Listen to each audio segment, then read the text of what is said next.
Hi, this is Mike from DynamicPoint. This is a demonstration of our Office 365-based customer portal app. First, let's look at why we'd want to build a portal. It of course depends on your industry, but here are some common objectives.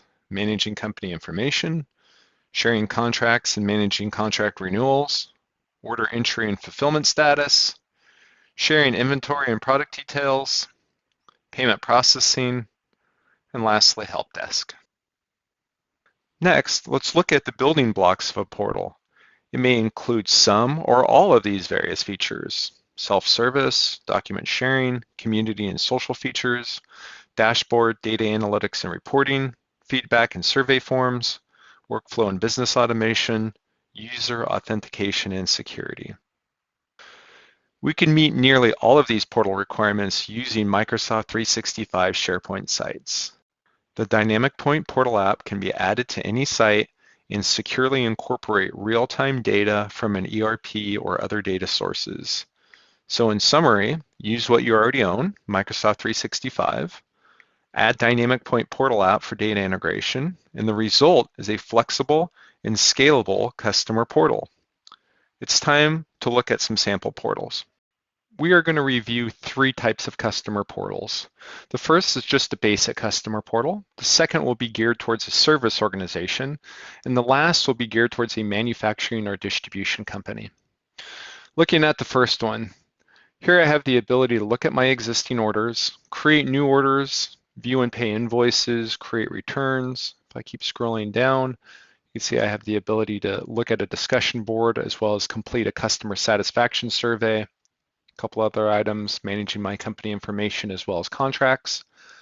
And I have an integrated Power BI scorecard. Let's go first into sales orders. By clicking on it, it immediately retrieves the data from the underlying ERP for the authenticated customer. Here I could look at the status of my orders, drill into them, as well as print a report of the order.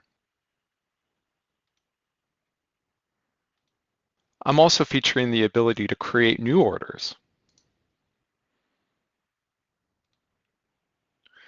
As you can see, the creation process is called the business logic in the underlying ERP to default all the customer's information.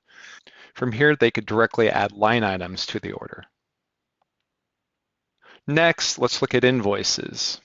With invoices, I have capability configured to drill into the invoices, print them, as well as pay them.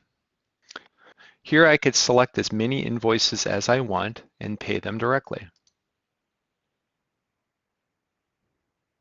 Other capabilities include functionality to include discussion boards, as well as present customers with satisfaction surveys.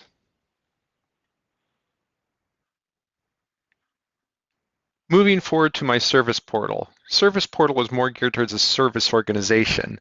So as opposed to creating orders, I could create service calls directly from the app.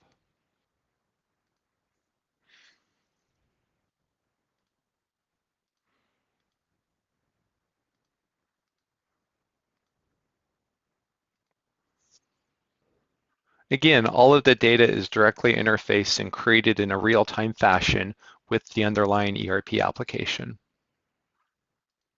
Lastly, in looking at my manufacturing and distribution portal, as opposed to just collaborating on sales orders, I'm including other things such as open POs, inventory, as well as production orders in the system. In addition to the ability to view production orders, I could drill into the line items associated to them, as well as print a percentage of complete report. Going back to our PowerPoint presentation, don't get sold on bringing sand to the beach. Use what you already own, namely Office 365.